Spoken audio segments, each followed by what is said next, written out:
집에서 나가라는 통보를 받았습니다. 제 이름으로 되어 있던 집이 어느 날 보니 교회 동생 이름으로 바뀌어 있었습니다. 그리고 그 옆에는 제 큰아들 도장이 함께 찍혀 있었습니다. 2023년 11월 15일 수요일 오전 10시 택배 아저씨가 초인종을 눌렀습니다. 등기 우편이요. 도장 찍어주세요. 저는 앞치마를 두른 채로 문을 열었습니다. 김치를 담그다 말고 나온 터라 손에서 마늘 냄새가 났습니다. 어디서 온 건데요? 인천 미추홀구청이요. 구청이요? 저는 이상했지만 도장을 찍고 봉투를 받았습니다. 무거웠습니다. 거실 탁자에 앉아서 봉투를 뜯었습니다. 내용 증명이라고 적혀 있었습니다. 임대차 계약 만료 통지서, 계약 기간 만료일 2023년 11월 30일, 퇴거 요청일 2024년 2월 28일. 저는 글씨를 천천히 읽었습니다. 읽고 또 읽었습니다. 하지만 무슨 말인지 이해가 되지 않았습니다. 임대차 계약이요? 제가 무슨 세입자입니까? 이 집은 제 집인데요. 손이 떨렸습니다. 휴대폰을 들어 큰아들 정우에게 전화를 걸었습니다. 신호음이 5번 울렸습니다. 여보세요, 엄마? 정우야, 구청에서 이상한 우편이 왔는데. 무슨 우편인데요? 임대차 계약 만료래. 집에서 나가래. 전화 너머로 정우가 숨을 크게 들이쉬는 소리가 들렸습니다. 엄마, 그거 나중에 얘기해요. 지금은 좀 바빠서. 무슨 소리야? 이게 무슨 일인데? 엄마, 나중에 설명해 드릴게요. 끊을게요. 전화가 끊겼습니다. 저는 핸드폰을 내려다봤습니다. 화면에는 통화 종료라고 표시되어 있었습니다. 가슴이 두근거렸습니다. 뭔가 잘못되고 있다는 느낌이 들었습니다. 다음 날 오전, 저는 구청 민원실로 갔습니다. 지하철을 2번 갈아타고 버스를 1번 타고 도착했습니다. 무릎이 아팠지만 택시를 탈 돈은 아까웠습니다. 민원실 창구 직원에게 내용 증명을 내밀었습니다. 이게 무슨 일인지 좀 알려주세요.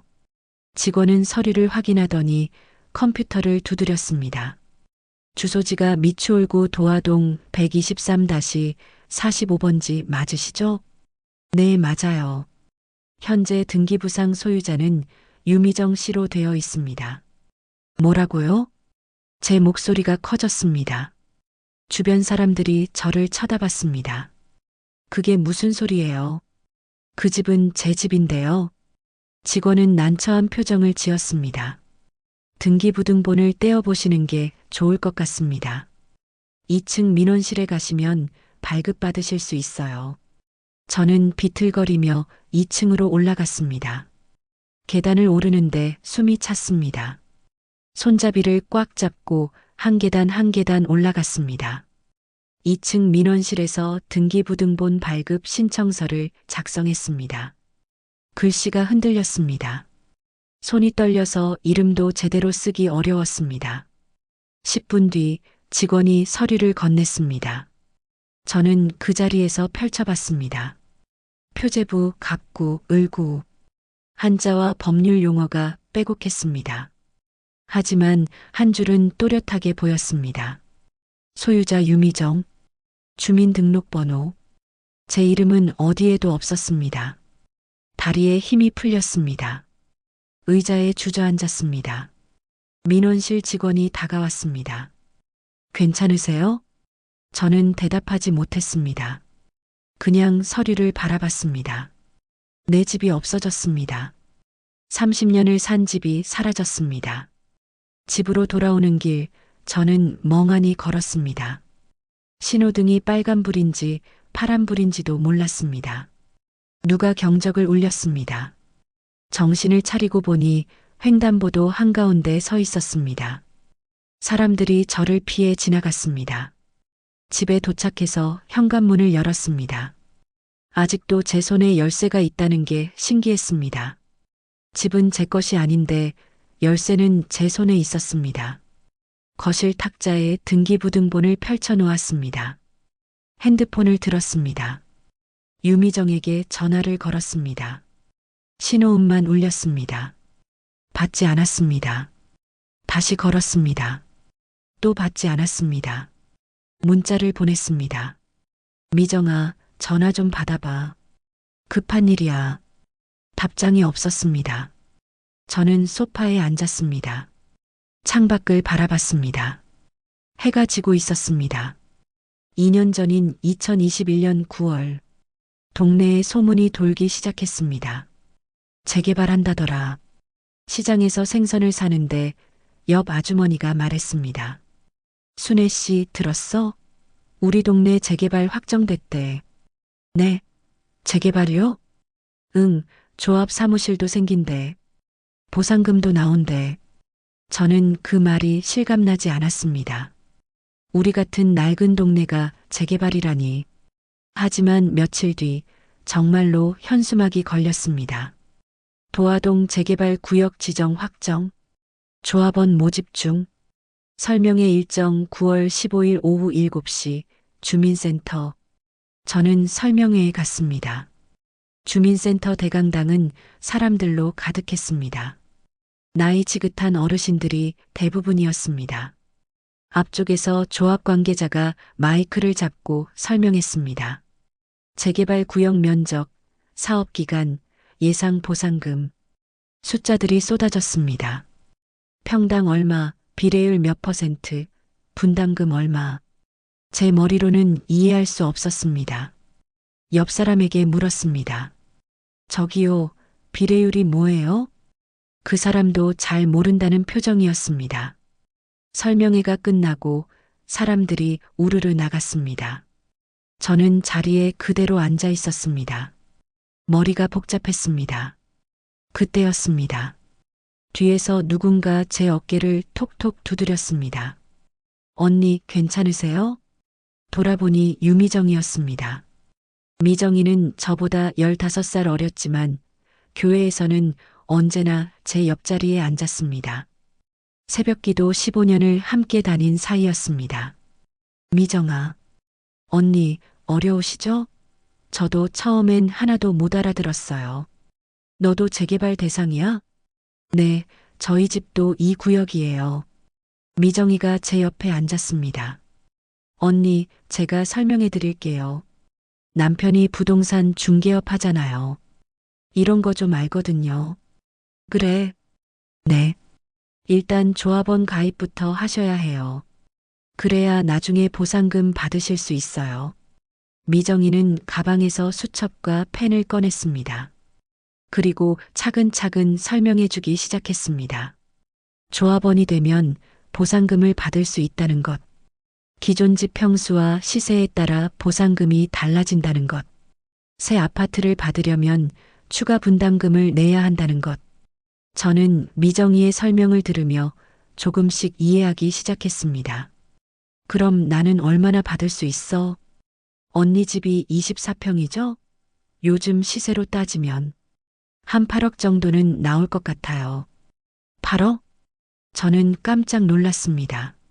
제 평생 본 적 없는 돈이었습니다. 와, 그렇게 많이? 네. 그리고 새 아파트도 받으실 수 있어요. 32평이나 34평으로요. 미정이는 웃으며 말했습니다. 언니, 제대로만 하시면 여생 편하게 사실 수 있어요. 그날 밤 저는 잠을 이루지 못했습니다. 8억이라는 숫자가 머릿속을 떠나지 않았습니다. 일주일 뒤 조합 사무실이 문을 열었습니다. 2층짜리 작은 건물이었습니다. 계단을 올라가니 좁은 사무실에 책상 3개가 놓여 있었습니다. 조합원 가입 신청서를 작성하러 갔습니다. 직원이 서류를 내밀었습니다. 여기 작성하시고 도장 찍으시면 됩니다. 저는 신청서를 받아들었습니다. 한자가 많았습니다. 글씨가 작았습니다. 저는 돋보기를 꺼냈습니다. 하지만 여전히 읽기 어려웠습니다. 성명, 주소, 주민등록번호는 쓸 수 있었습니다. 하지만 그 아래 항목들은 무슨 말인지 몰랐습니다. 동의사항, 권리관계, 의무사항. 저는 한참을 서류를 들여다봤습니다. 그때 미정이가 들어왔습니다. 언니, 여기 계셨네요. 제가 오늘 같이 가자고 했잖아요. 아, 미안해. 깜빡했어. 괜찮아요. 저도 지금 신청하러 온 거예요. 미정이가 제 옆에 앉았습니다. 서류를 들여다보더니 말했습니다. 언니, 제가 설명해 드릴게요. 그래, 고마워. 미정이는 항목 하나하나를 손가락으로 짚어가며 설명했습니다. 여기는 조합원으로 가입하는데 동의한다는 거예요. 여기는 재개발 사업에 협조한다는 거고요. 여기는 나중에 비용이 발생하면 납부한다는 거예요. 저는 고개를 끄덕였습니다. 그럼 여기 도장만 찍으면 돼? 네, 맞아요. 저는 가방에서 도장을 꺼냈습니다. 빨간 주머니에 든 작은 도장이었습니다. 남편이 살아있을 때 만들어준 도장이었습니다. 도장을 꺼내 서류에 찍었습니다. 빨간 인주가 종이에 번졌습니다. 미정이가 말했습니다. 언니 잘하셨어요. 그날 이후로 서류에 도장을 찍는 일이 계속되었습니다. 일주일에 한 번씩 조합 사무실에서 연락이 왔습니다. 어르신, 서류 나왔으니 도장 찍으러 오세요. 저는 그때마다 조합 사무실에 갔습니다. 그리고 매번 미정이가 함께 갔습니다. 언니, 제가 같이 갈게요. 혼자 가시면 또 헷갈리시잖아요. 고마워, 미정아. 감정평가 동의서, 철거 동의서, 이주 일정 확인서. 서류 이름은 매번 달랐지만 하는 일은 똑같았습니다. 미정이가 읽어주고 저는 도장을 찍었습니다. 그렇게 석 달이 흘렀습니다. 어느 날 저녁 큰아들 정우가 집에 왔습니다. 손에 치킨 한 마리를 들고 왔습니다. 엄마, 저녁 먹어요. 이게 뭐니? 치킨이요. 요즘 엄마 힘드실 것 같아서요. 정우는 그때 남동구에서 치킨집을 하고 있었습니다. 가게 이름은 바삭바삭 치킨이었습니다. 개업한 지 1년쯤 됐을 때였습니다. 같이 치킨을 먹으며 정우가 물었습니다. 엄마, 재개발 잘 되고 있어요? 응, 미정이가 도와줘서 잘하고 있어. 미정 이모가요? 응. 그 친구가 남편이 부동산 일하잖아. 잘 알아서 다 챙겨줘. 그럼 다행이네요. 정우는 치킨을 뜯으며 말했습니다. 엄마, 보상금 얼마나 나온대요? 8억 정도 나온다던데. 와, 대박이네요. 정우의 눈이 반짝였습니다. 저는 그 눈빛이 조금 불편했습니다. 왜 그렇게 쳐다보니? 아니에요. 그냥 엄마 고생 끝이구나 싶어서요. 그래도 정우는 제 아들이었습니다. 저는 그 말을 믿었습니다. 2022년 3월, 드디어 보상금이 나왔습니다. 조합 사무실에서 전화가 왔습니다. 어르신, 보상금 입금됐습니다. 통장 확인해 보세요. 저는 은행 앱을 열었습니다. 손이 떨려서 비밀번호를 2번 틀렸습니다. 세 번째에 겨우 로그인했습니다. 잔액 조회를 눌렀습니다. 숫자가 나타났습니다. 8억 3천만 원. 8억 3천만 원. 저는 숫자를 3번 확인했습니다. 진짜였습니다. 제 통장에 8억이 들어와 있었습니다. 심장이 터질 것 같았습니다. 손이 떨려서 핸드폰을 떨어뜨릴 뻔했습니다. 미정이에게 전화를 걸었습니다. 여보세요, 언니? 미정아, 돈 들어왔어. 8억이 들어왔어. 축하해요, 언니. 드디어 들어왔네요. 나 어떡해? 이렇게 큰 돈은 처음이야. 미정이가 웃으며 말했습니다. 언니 괜찮아요. 제가 다 알려드릴게요. 일단 세금부터 계산해야 하고요. 새 아파트 계약도 해야 하고요. 그래, 내가 좀 도와줘. 당연하죠. 언니, 오늘 저녁에 만나요. 제가 세무사 친구한테 물어본 것도 알려드릴게요. 고마워, 미정아. 전화를 끊고 나서 저는 한참을 통장 화면을 바라봤습니다. 8억. 평생 모아도 모을 수 없는 돈이었습니다. 그런데 지금 제 통장에 있었습니다. 눈물이 났습니다. 그날 저녁 미정이를 만났습니다. 동네 커피숍에서 만났습니다. 미정이는 노트북과 서류 뭉치를 들고 왔습니다. 언니, 제가 정리해봤어요. 미정이가 노트북 화면을 보여줬습니다. 엑셀로 정리한 표였습니다. 보상금 8억 3천, 세금 약 5천만 원, 새 아파트 분담금 약 2억, 예상 남는 금액 약 5억 8천. 언니, 이 정도면 새 아파트 받으시고도 여유 자금이 5억 넘게 남아요. 5억이나? 네. 이 돈으로 노후 준비하시면 딱 좋아요. 저는 화면을 멍하니 바라봤습니다. 5억. 은행 이자만 해도 한 달에 100만 원은 넘을 것 같았습니다. 정말 편하게 살 수 있을 것 같았습니다. 미정이가 말했습니다. 언니, 그런데 한 가지 조심하셔야 할 게 있어요. 뭔데? 요즘 보이스피싱이랑 사기꾼들이 많거든요. 큰 돈 들어왔다고 이상한 데 투자하시면 안 돼요. 그래, 알았어.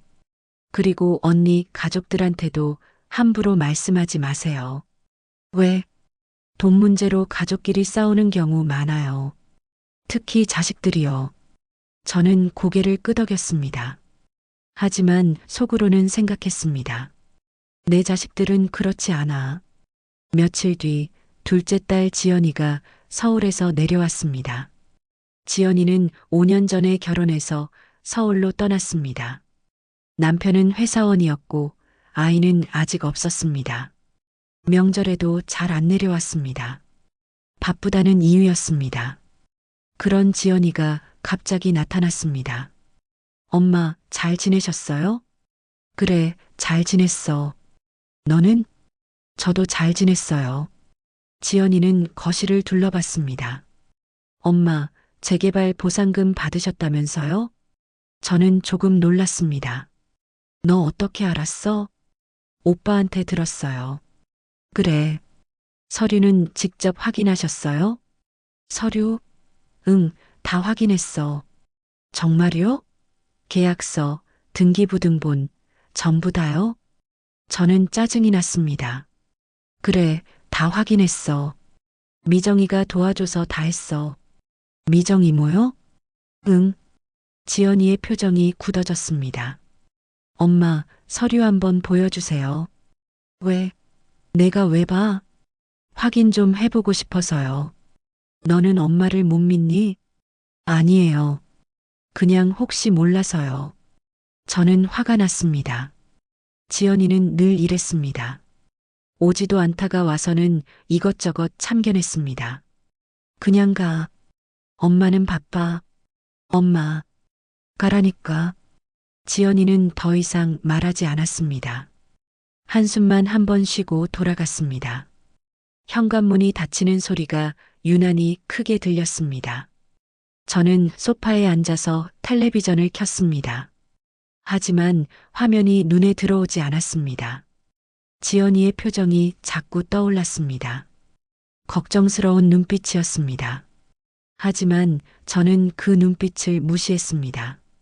보상금을 받고 한 달쯤 지났을 때 새 아파트를 선택해야 할 시간이 왔습니다. 조합에서 공지가 나왔습니다. 송도 신축 아파트 견본주택 오픈. 입주 예정일 2024년 12월. 평수 선택 32평, 34평, 36평. 미정이가 전화를 걸어왔습니다. 언니, 이번 주말에 견본주택 가볼래요? 응, 좋아. 토요일 오전에 만나요. 제가 차로 모시러 갈게요. 그래, 고마워. 토요일 아침 10시 미정이가 차를 몰고 왔습니다. 흰색 SUV였습니다. 깨끗하고 넓었습니다. 언니 타세요. 저는 조수석에 앉았습니다. 송도까지는 차로 30분 정도 걸렸습니다. 창밖으로 바다가 보였습니다. 센트럴파크가 보였습니다. 높은 빌딩들이 줄지어 서 있었습니다. 와, 여기가 송도구나. 네. 요즘 제일 좋은 동네예요. 미정이는 견본주택 주차장에 차를 세웠습니다. 건물은 3층짜리였습니다. 입구에 큰 현수막이 걸려 있었습니다. 송도 아크로리버 센트럴파크, 프리미엄 32평, 34평, 36평, 분양 상담 중. 안으로 들어가니 로비가 넓고 깨끗했습니다. 대리석 바닥이 반짝거렸습니다. 상담원이 다가왔습니다. 어서 오세요. 상담 예약하셨나요? 네, 유미정입니다. 아, 네. 이쪽으로 오세요. 상담원은 우리를 2층으로 안내했습니다. 모델하우스가 있었습니다. 32평형이었습니다. 문을 열고 들어가니 넓은 거실이 나왔습니다. 햇빛이 쏟아져 들어왔습니다. 주방은 깨끗하고 넓었습니다.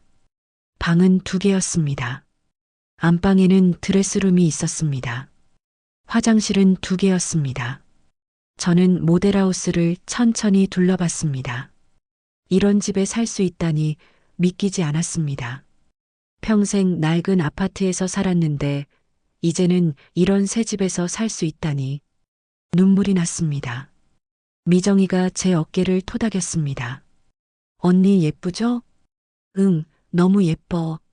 상담원이 설명했습니다. 32평형은 전용 면적 84제곱미터입니다. 방 3개, 화장실 2개로 구성되어 있고요. 거실과 주방이 통으로 트여 있어서 실제로 체감 평수는 더 넓습니다. 저는 고개를 끄덕였습니다. 하지만 제곱미터가 뭔지는 잘 몰랐습니다. 상담원이 계속 설명했습니다. 입주 예정일은 2024년 12월이고요. 중도금은 6회 분납이 가능합니다. 은행 대출도 연계해드립니다. 미정이가 저를 대신해서 질문했습니다. 분담금은 얼마예요? 32평형 기준으로 약 2억 2천만 원입니다. 2억 2천? 저는 깜짝 놀랐습니다. 생각보다 많았습니다. 미정이가 제 손을 잡았습니다. 언니 괜찮아요. 보상금에서 충분히 낼 수 있어요. 그래. 네. 제가 계산해 봤는데 충분해요. 상담원이 계약서를 꺼냈습니다. 오늘 계약하시면 10% 할인 혜택도 드립니다. 미정이가 말했습니다. 언니, 오늘 계약하세요. 이 가격 놓치면 아까워요. 저는 망설였습니다. 하지만 미정이를 믿었습니다. 그래 할게. 상담원이 계약서를 내밀었습니다. A4 용지 10장 정도였습니다. 글씨가 작았습니다. 한자가 많았습니다. 저는 첫 장을 읽으려 했습니다. 하지만 2줄도 읽기 전에 포기했습니다. 무슨 말인지 하나도 모르겠습니다. 미정이가 말했습니다. 언니, 제가 읽어드릴게요. 미정이는 계약서를 쭉 훑어보더니 설명했습니다. 여기는 계약금 납부 조항이고요. 여기는 중도금 일정이에요. 여기는 잔금 납부식이고요. 저는 고개를 끄덕였습니다. 여기 도장 찍으시면 돼요. 저는 가방에서 도장을 꺼냈습니다. 그리고 미정이가 가리키는 곳마다 도장을 찍었습니다. 1페이지, 2페이지, 3페이지. 도장을 10번쯤 찍었습니다. 상담원이 웃으며 말했습니다. 계약 완료됐습니다. 축하드립니다. 저는 계약서 사본을 받았습니다. 두꺼웠습니다. 무거웠습니다. 견본주택을 나와서 미정이가 말했습니다. 언니 축하해요. 이제 진짜 새집 주인이세요. 고마워, 미정아. 내가 없었으면 못했을 거야. 아니에요. 당연한 거예요. 차에 타서 집으로 돌아오는 길, 저는 계속 창밖을 바라봤습니다. 송도의 높은 빌딩들이 지나갔습니다. 곧 저도 저기서 살게 되는구나. 행복했습니다. 하지만 동시에 불안했습니다. 뭔가 놓친 게 있는 것 같은 기분이 들었습니다. 한 달 뒤 첫 중도금을 납부해야 할 시기가 왔습니다. 조합에서 문자가 왔습니다. 중도금 1차 3,700만 원. 납부 기한 2022년 5월 31일. 저는 미정이에게 전화를 걸었습니다. 미정아, 중도금 문자 왔는데. 네, 저도 받았어요. 3,700이나 돼. 이거 다 현금으로 내야 해? 아니요, 언니. 중도금 대출 받으시면 돼요. 대출? 네. 은행에서 중도금 대출해 주거든요. 나중에 입주할 때 정리하시면 되고요. 그게 괜찮은 거야? 네, 다들 그렇게 해요. 제가 은행 알아볼게요. 그래, 부탁해. 미정이는 이틀 뒤에 전화를 걸어왔습니다. 언니, 은행 다 알아봤어요. 내일 같이 가요. 응, 알았어. 다음 날 미정이와 함께 은행에 갔습니다. 인천 구월동에 있는 은행 지점이었습니다. 대출 상담실로 안내받았습니다. 은행원이 서류를 확인했습니다. 중도금 대출 신청하시는 거죠? 네. 담보는 송도 신축 아파트 입주권이고요. 네. 은행원이 컴퓨터를 두드렸습니다. 한도는 최대 1억 5천까지 가능합니다. 금리는 연 4.5%고요. 저는 고개를 끄덕였습니다. 하지만 금리가 얼마인지, 이자가 얼마나 나오는지는 잘 몰랐습니다. 은행원이 서류를 내밀었습니다. 여기 서명하시면 됩니다. 저는 서류를 받아들었습니다. 또 작은 글씨들이 빼곡했습니다.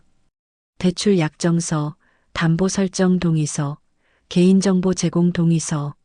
미정이가 말했습니다. 언니, 저 여기 자주 와봐서 잘 알아요. 그냥 여기 사인하시면 돼요. 그래. 네. 저는 미정이가 가리키는 곳에 사인했습니다. 한 번, 두 번, 세 번. 은행원이 말했습니다. 대출 승인됐습니다. 3일 후에 입금됩니다. 감사합니다.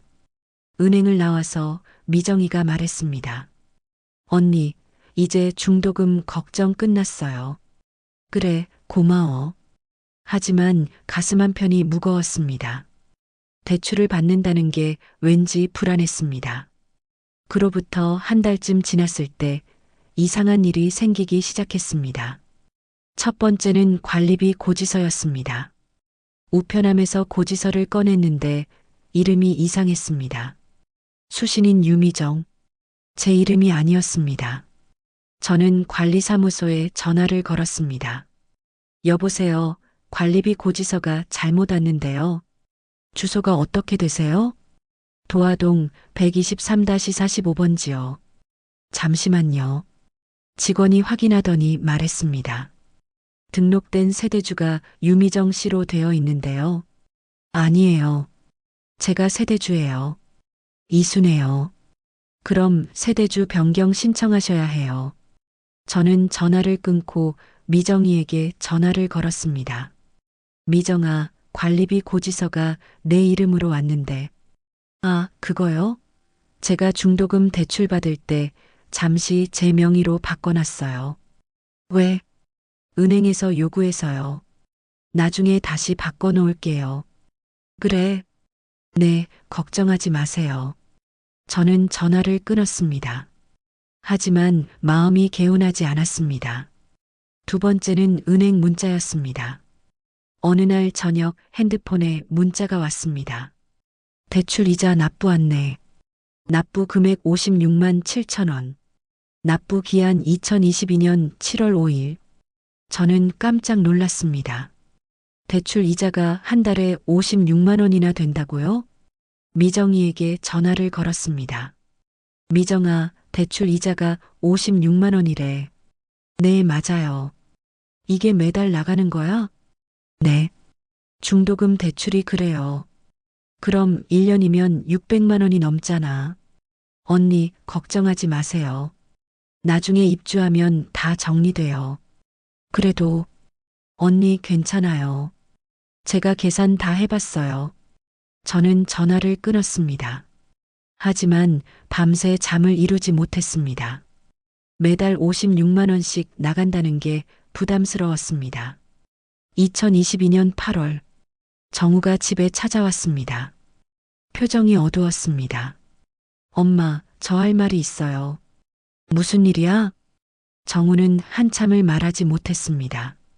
그러더니 갑자기 무릎을 꿇었습니다. 엄마, 죄송해요. 저는 깜짝 놀랐습니다.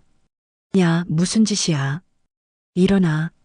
엄마, 저 망했어요. 뭐? 치킨집 망했어요. 정우는 울기 시작했습니다. 저는 정우를 일으켜 세우고 소파에 앉혔습니다. 무슨 일인지 말해봐. 정우는 떨리는 목소리로 말했습니다. 가게 장사가 안 돼요. 한 달 매출이 400만 원도 안 나와요. 그래서 임대료가 200만 원이에요. 재료비, 인건비 빼면 남는 게 없어요. 정우는 손으로 얼굴을 감쌌습니다. 카드빚이 5천만 원이에요. 거래처 외상값이 3천만 원이고 은행 대출이 2천만 원이에요. 합쳐서 얼마야? 1억이 넘어요. 저는 머리가 멍해졌습니다. 1억. 어마어마한 돈이었습니다. 정우는 계속 울었습니다. 엄마, 도와주세요. 이대로는 못 살아요. 저는 정우의 등을 쓰다듬었습니다. 알았어. 엄마가 도와줄게. 정말요? 그래. 하지만 속으로는 막막했습니다. 1억을 어떻게 마련하지? 다음 날 미정이에게 전화를 걸었습니다. 미정아, 정우 사정 들었어? 네, 들었어요. 어떡하면 좋겠니? 미정이는 잠시 침묵하더니 말했습니다. 언니, 제가 방법을 하나 알려드릴게요. 뭔데? 집 명의를 잠시 정우 씨 앞으로 옮기세요. 뭐라고? 그러면 정우 씨가 집을 담보로 대출받을 수 있어요. 저는 당황했습니다. 그럼 내 집이 정우 이름으로 바뀌는 거잖아. 잠깐만요. 나중에 다시 돌려받으면 돼요. 그게 가능해? 네. 요즘 다들 그렇게 해요. 저희 남편도 사업할 때 그렇게 했어요. 정말? 네. 합법적인 방법이에요. 저는 망설였습니다. 하지만 정우의 우는 얼굴이 떠올랐습니다. 그래, 알았어. 언니, 걱정하지 마세요. 제가 서류 준비해 드릴게요. 일주일 뒤 미정이가 서류를 들고 왔습니다. 명의 이전 동의서였습니다. 언니, 여기 사인하시고 도장 찍으세요. 저는 서류를 받아들었습니다. 또 작은 글씨들이 빼곡했습니다. 미정이가 설명했습니다. 이건 집 명의를 정우 씨한테 옮기는 서류예요. 그러면 정우 씨가 대출받을 수 있어요. 정말 나중에 돌려받을 수 있어? 네, 물론이죠. 저는 도장을 찍었습니다. 그로부터 한 달 뒤 지연이가 다시 내려왔습니다. 이번에는 표정이 심상치 않았습니다. 엄마, 오빠한테 집 명예 넘겼어요? 저는 깜짝 놀랐습니다. 너 어떻게 알았어? 등기부등본 떼어봤어요. 지연이는 가방에서 서류를 꺼냈습니다. 엄마, 이거 보세요. 지금 이 집 소유자가 오빠 이름으로 되어 있어요. 그게 뭐 어때서? 나중에 다시 받으면 되지. 지연이는 목소리를 높였습니다. 엄마는 모르세요? 명의를 한번 넘기면 다시 받기 얼마나 어려운지 아세요? 알아. 미정이가 다 설명해 줬어. 미정 이모요? 미정 이모가 뭘 안다고요? 미정이는 남편이 부동산 일하잖아. 잘 알아. 지연이는 한숨을 쉬었습니다. 엄마, 그 사람 말만 믿으시면 안 돼요. 너는 내 엄마를 못 믿니? 내 오빠를 못 믿니? 믿고 안 믿고의 문제가 아니에요. 이건 법적인 문제예요. 저는 화가 났습니다. 나가. 내가 뭘 안다고 그래. 엄마, 나가라고. 지연이는 눈물을 글썽이며 일어났습니다. 엄마, 나중에 후회하실 거예요. 그리고 집을 나갔습니다. 현관문이 쾅 닫혔습니다. 저는 소파에 주저앉았습니다.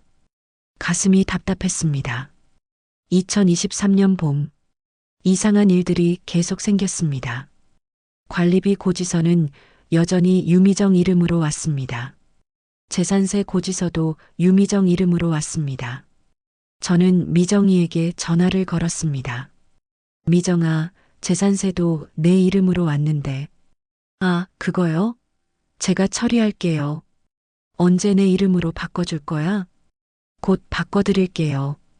지금 서류 준비 중이에요. 그래. 하지만 불안했습니다. 뭔가 잘못되고 있다는 느낌이 들었습니다. 어느 날 우편함에서 낯선 편지를 발견했습니다. 송도 아크로리버 센트럴파크 입주자 모집 공고. 입주 예정자 유미정. 저는 깜짝 놀랐습니다. 새 아파트 입주자가 제 이름이 아니라 미정이 이름으로 되어 있었습니다. 미정이에게 전화를 걸었습니다. 전화를 받지 않았습니다. 문자를 보냈습니다. 미정아, 새 아파트가 내 이름으로 되어 있는데 무슨 일이야? 답장이 없었습니다. 1시간이 지났습니다. 2시간이 지났습니다. 여전히 답장이 없었습니다. 다음 날 저는 조합 사무실에 직접 찾아갔습니다. 직원에게 물었습니다. 저 송도 아파트 계약 확인 좀 하고 싶은데요. 성함이 어떻게 되세요? 이순애요. 직원이 컴퓨터를 확인했습니다. 이순애 씨, 계약 내역이 없으신데요? 아니, 제가 분명히 계약했어요. 언제 하셨어요? 작년 4월이요. 직원이 다시 확인했습니다. 작년 4월에는 유미정 씨 명의로 계약이 되어 있습니다. 저는 머리가 멍해졌습니다. 유미정이요? 네. 그게 무슨 소리예요? 제가 돈 냈는데요. 직원은 난처한 표정을 지었습니다. 계약자 명의가 유미정 씨로 되어 있어서요. 저는 더 이상 말할 수 없었습니다. 조합 사무실을 나와서 길거리에 주저앉았습니다. 지나가는 사람들이 저를 쳐다봤습니다. 하지만 신경 쓰이지 않았습니다. 제 집이 사라졌습니다. 제 돈이 사라졌습니다. 2023년 10월, 남편 제삿날이었습니다. 정우와 지연이가 모처럼 한자리에 모였습니다. 차례상을 차리는 동안 두 사람은 서로 눈도 마주치지 않았습니다. 절을 하고 밥을 먹기 시작했습니다. 침묵이 흘렀습니다. 지연이가 먼저 입을 열었습니다. 오빠, 진명에 언제 돌려줄 거예요? 정우는 젓가락을 놓았습니다. 그건 나중에 얘기하자. 나중에가 언제예요? 엄마 집인데 왜 오빠 이름으로 되어 있어야 돼요? 정우의 목소리가 높아졌습니다. 너는 지금 엄마한테 뭐 해준 게 있다고 이래? 지연이도 지지 않았습니다. 저는 적어도 엄마 재산을 가로채려고 하지는 않았어요. 뭐라고? 오빠, 지금 무슨 짓 하고 있는지 알아요? 두 사람은 자리에서 일어났습니다. 저는 소리쳤습니다. 그만해. 둘 다 그만하라고. 하지만 두 사람은 멈추지 않았습니다. 정우가 소리쳤습니다. 너는 시집가서 잘 살면서 엄마 고생하는 거 한 번이라도 신경 썼어? 지연이가 맞받아쳤습니다. 오빠는 엄마한테 빌붙어서 사는 주제에 무슨 말을 그렇게 해요? 두 사람은 서로 소리를 지르기 시작했습니다. 저는 가슴이 찢어지는 것 같았습니다. 그만해. 제발 그만하라고. 하지만 두 사람은 멈추지 않았습니다. 결국 지연이가 먼저 집을 나갔습니다. 현관문이 쾅 닫혔습니다. 정우는 방으로 들어가서 문을 닫았습니다. 저는 혼자 거실에 남았습니다. 차례상 앞에 앉아서 남편 사진을 바라봤습니다. 여보, 내가 뭘 잘못한 걸까요? 남편은 사진 속에서 웃고 있었습니다. 저는 그 앞에서 한참을 울었습니다. 2023년 11월 15일, 구청에서 내용 증명이 왔습니다. 이 이야기의 시작 지점입니다. 저는 등기부등본을 다시 펼쳐놓았습니다. 천천히 읽어 내려갔습니다. 소유자 유미정, 등기일자 2022년 9월 12일. 제가 정우에게 집 명의를 넘긴 바로 다음 달이었습니다. 정우 명의로 넘어간 집이 한 달 만에 미정이 명의로 바뀐 것입니다. 저는 손이 떨렸습니다. 계속 읽어 내려갔습니다. 근저당권 설정, 채권자 은행, 채권 금액 2억 원, 집에 2억짜리 대출이 걸려 있었습니다. 제가 모르는 사이에 저는 핸드폰을 들어 정우에게 전화를 걸었습니다. 받지 않았습니다. 미정이에게 전화를 걸었습니다. 받지 않았습니다. 저는 바닥에 주저앉았습니다. 그날 밤 지연이가 찾아왔습니다. 초인종도 누르지 않고 비밀번호를 눌러 들어왔습니다. 엄마. 지연이는 제 옆에 앉았습니다. 엄마, 이제 제 말 좀 들어주세요. 저는 고개를 들지 못했습니다. 부끄러웠습니다. 지연이는 제 손을 잡았습니다. 엄마, 아직 늦지 않았어요. 늦었어. 다 끝났어. 아니에요. 아직 할 수 있는 게 있어요. 지연이는 가방에서 서류들을 꺼냈습니다. 엄마, 우리 이거 하나하나 다시 확인해 봐요. 저는 고개를 저었습니다. 지연아, 엄마는 이제 힘들어. 엄마, 지금 포기하시면 정말 아무것도 못 건지세요. 지연이의 목소리는 단호했습니다. 엄마, 제가 도와드릴게요. 같이 해봐요. 저는 지연이를 바라봤습니다. 지연이의 눈에는 눈물이 고여 있었습니다. 저는 고개를 끄덕였습니다. 알았어. 해보자. 그날 밤 저와 지연이는 밤새 서류를 뒤졌습니다. 등기부등본, 계약서, 통장 거래 내역, 문자 메시지, 카톡 기록, 모든 것을 확인했습니다. 그리고 그제야 보였습니다. 제가 도장을 찍었던 서류들이 사실은 명의 이전 동의서였다는 것을, 제가 사인했던 은행 서류들이 제 집을 담보로 한 대출 서류였다는 것을, 미정이와 정우가 주고받은 카톡 기록도 찾아냈습니다. 지연이가 정우 핸드폰을 몰래 확인했던 것입니다. 화면에는 이런 대화가 찍혀 있었습니다. 보상금 8억, 반반 나눠 갖는 거 맞죠? 네, 맞습니다. 새 아파트는 제 명의로 받고 나중에 팔아서 또 나눠요. 알겠습니다. 언니는 모르게 해야 돼요. 걱정하지 마세요. 저는 핸드폰 화면을 보면서 눈물이 났습니다.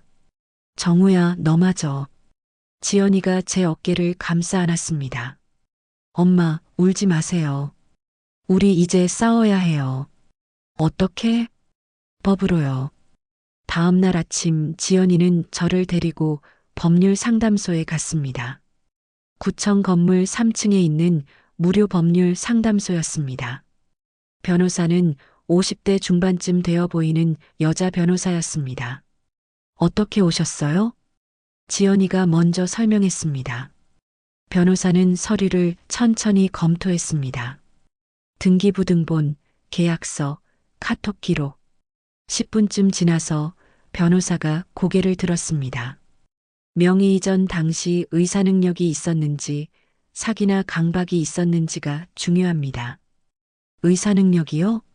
네. 어르신께서 서류 내용을 제대로 이해하고 계셨는지가 핵심입니다. 저는 잘 몰랐어요.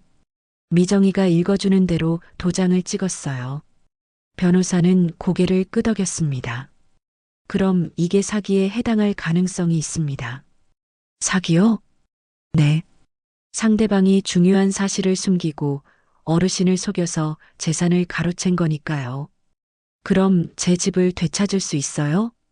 변호사는 신중하게 말했습니다. 소송을 해봐야 알 수 있습니다.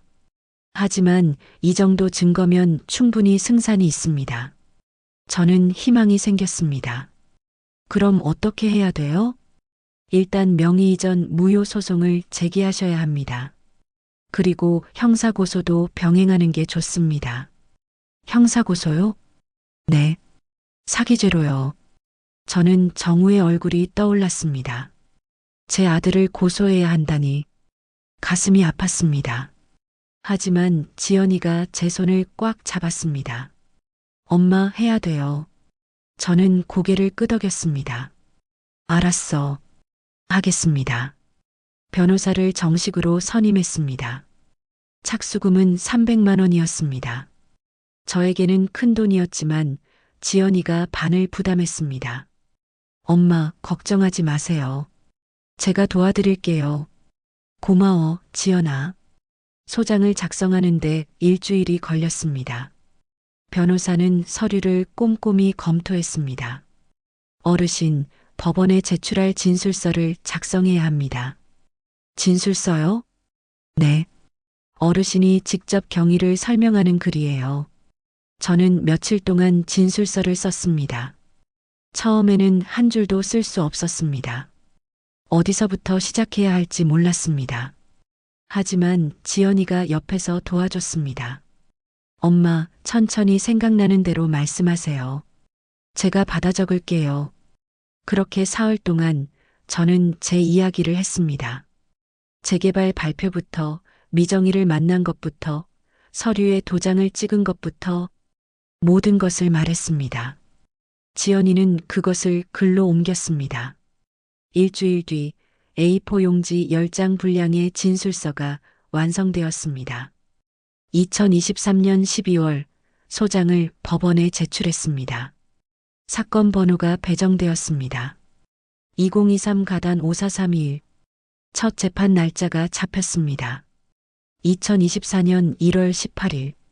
소송을 시작한 뒤에도 저는 여전히 교회에 나갔습니다. 15년을 다녔던 교회였습니다. 쉽게 발길을 끊을 수 없었습니다. 어느 일요일 예배가 끝난 뒤였습니다. 로비에서 미정이를 마주쳤습니다. 미정이는 저를 보고 눈을 피했습니다. 하지만 저는 다가갔습니다. 미정 씨. 미정이는 멈춰섰습니다. 주변 교인들이 우리를 쳐다봤습니다. 저는 가방에서 등기부등본을 꺼냈습니다. 이게 뭔지 설명 좀 해주세요. 미정이는 서류를 보더니 고개를 돌렸습니다. 언니, 여기서 이러지 마세요. 여기서 안 그러려면 제 집부터 돌려주세요. 주변 교인들이 술렁거렸습니다. 목사님이 다가왔습니다. 순회 권사님, 무슨 일이십니까? 목사님, 이 사람이 제 집을 가로챘어요. 미정이가 변명했습니다. 목사님, 오해예요. 제가 언니를 도와드리려고 도와준다면서 제 이름을 지운 게 도와준 거예요? 미정이는 더 이상 말하지 못했습니다. 목사님이 말했습니다. 두 분, 일단 사무실로 가시죠.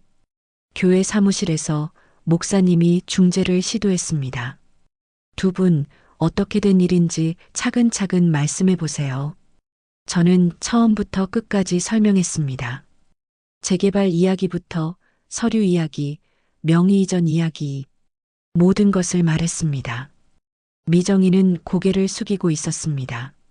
목사님이 미정이에게 물었습니다. 미정 권사님, 사실입니까? 미정이는 한참을 침묵하다가 작은 목소리로 말했습니다. 죄송합니다.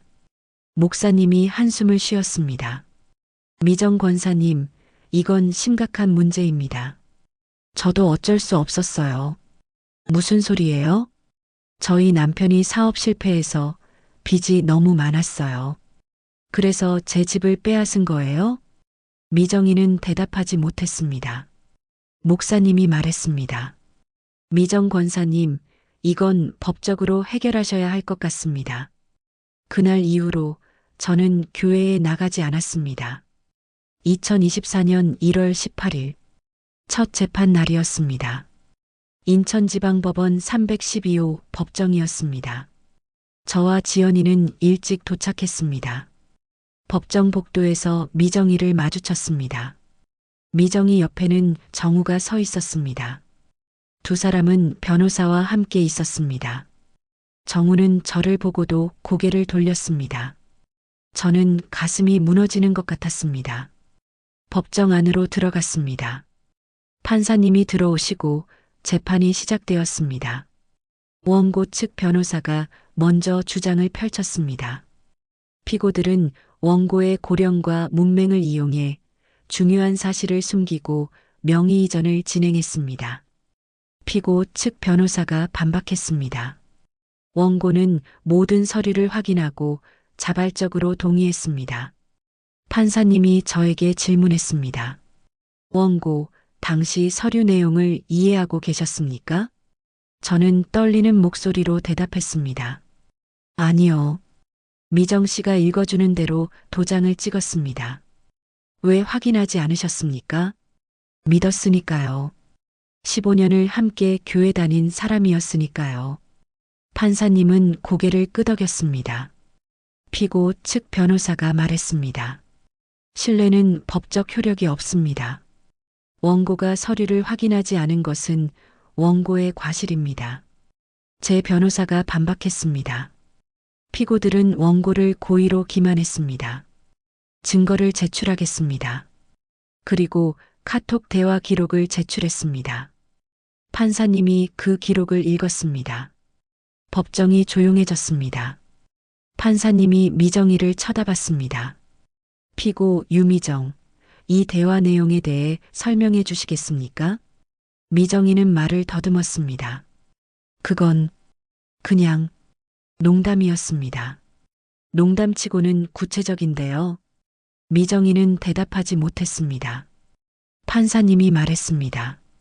다음 재판일은 2월 15일입니다. 양측은 추가 증거를 준비해 오시기 바랍니다.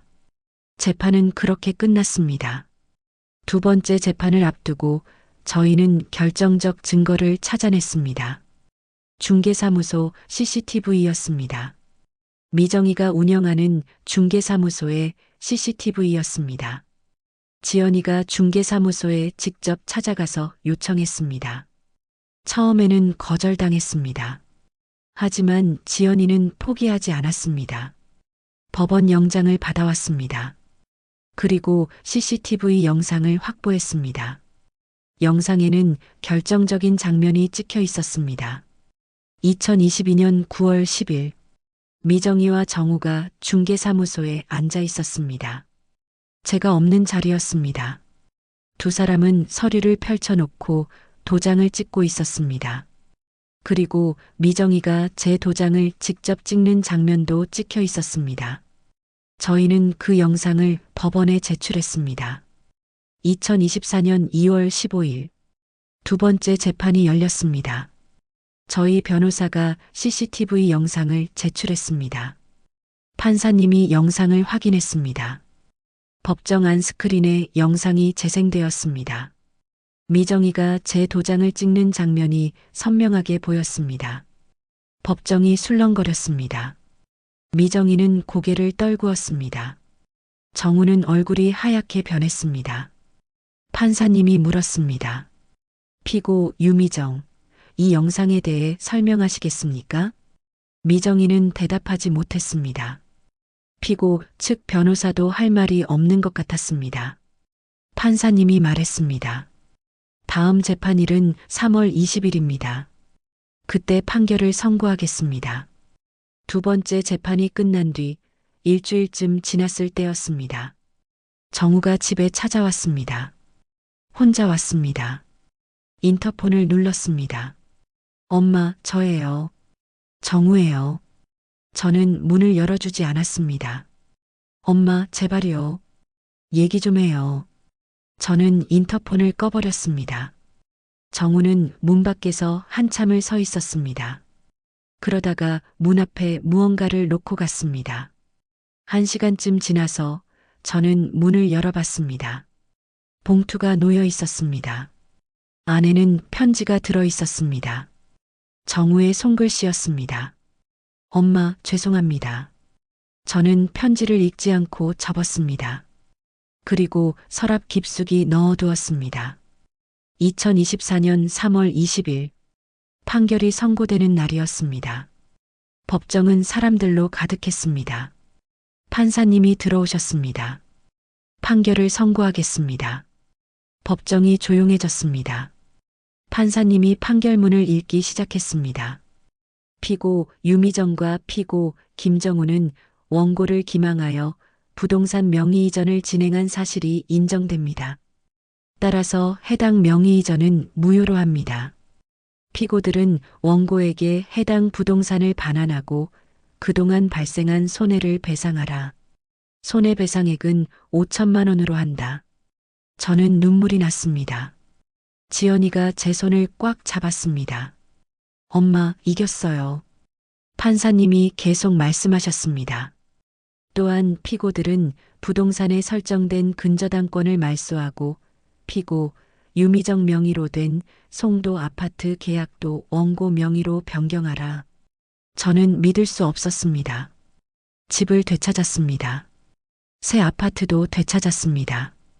법정을 나오면서 미정이가 저를 불렀습니다. 언니, 미안해요.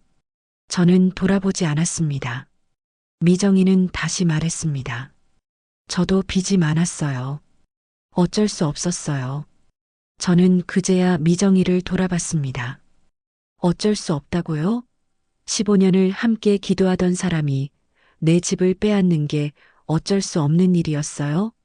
미정이는 고개를 숙였습니다. 저는 더 이상 말하지 않았습니다. 그냥 지연이와 함께 법원을 나왔습니다. 판결이 확정된 뒤 명의이전 절차를 진행했습니다. 등기소에 가서 서류를 제출했습니다. 일주일 뒤 새 등기부등본을 받았습니다. 소유자 이순애. 제 이름이 다시 돌아왔습니다. 저는 그 서류를 보면서 한참을 울었습니다. 집에는 여전히 근저당권이 설정되어 있었습니다. 2억짜리 대출이었습니다. 하지만 판결에 따라 미정이가 갚아야 했습니다. 미정이는 집을 팔아서 빚을 갚았습니다. 그리고 송도에서 사라졌습니다. 어디로 갔는지는 모릅니다. 송도 아파트 계약도 제 명의로 변경되었습니다. 하지만 저는 그 아파트에 들어가지 않기로 했습니다. 너무 많은 일이 있었던 곳이었습니다. 아파트를 팔았습니다. 3억 5천에 팔렸습니다. 그 돈으로 작은 빌라를 샀습니다. 인천 연수구에 있는 조용한 동네였습니다. 20평짜리 작은 집이었지만 제 이름으로 된 집이었습니다. 그것만으로도 충분했습니다.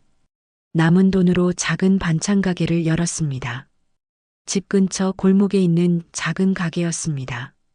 멸치볶음, 콩자반, 시금치나물, 김치.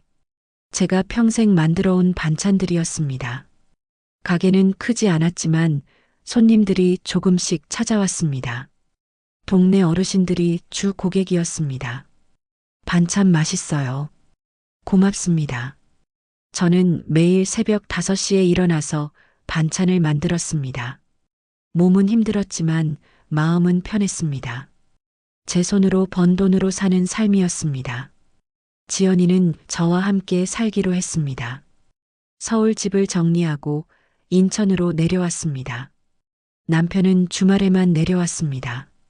지연이는 반찬 가게 일을 도와줬습니다.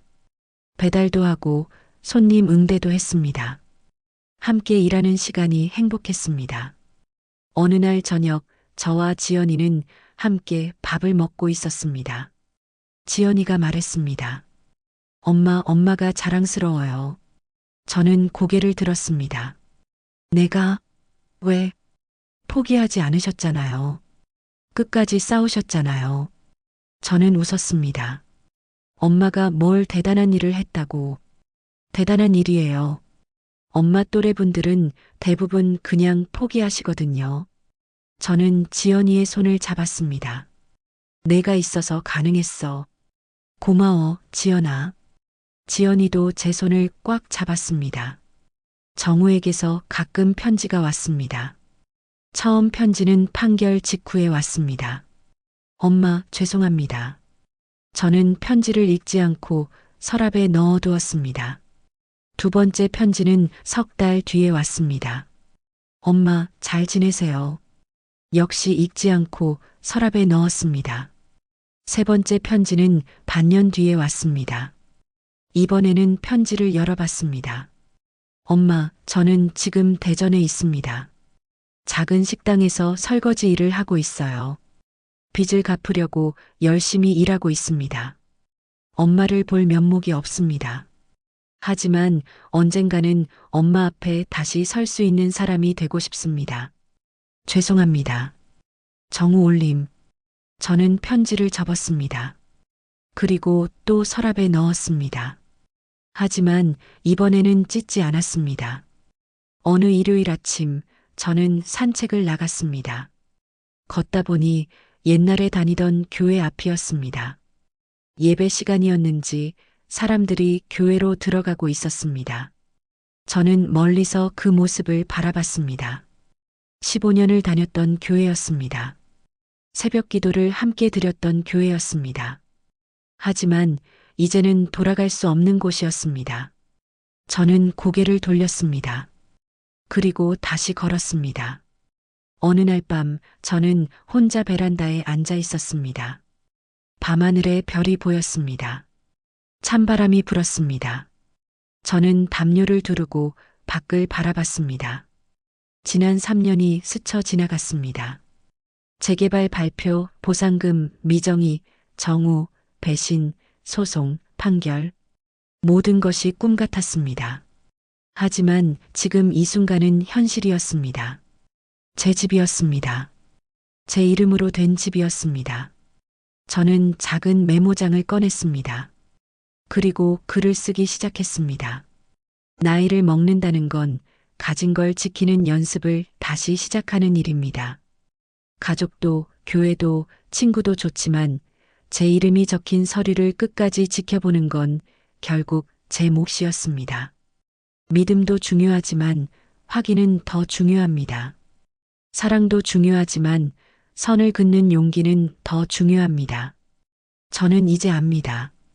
제가 혼자가 아니라는 것을, 지연이가 있고 제 힘이 있고 제 의지가 있다는 것을, 오늘도 겨우 버티고 계신 누군가에게 이 이야기가 작은 힘이 되기를 바랍니다. 포기하지 마세요. 아직 늦지 않았습니다. 저처럼 다시 일어설 수 있습니다. 저는 메모장을 덮었습니다. 그리고 하늘을 올려다봤습니다. 별이 반짝이고 있었습니다. 저는 작게 미소 지었습니다. 내일도 모레도 저는 계속 살아갈 것입니다. 제 이름으로, 제 힘으로. 이 이야기는 실제 사연을 바탕으로 재구성했습니다. 구독과 좋아요를 누르시면 앞으로의 영상도 지속적으로 보실 수 있습니다. 시청해 주셔서 감사합니다. 행복한 하루 되세요.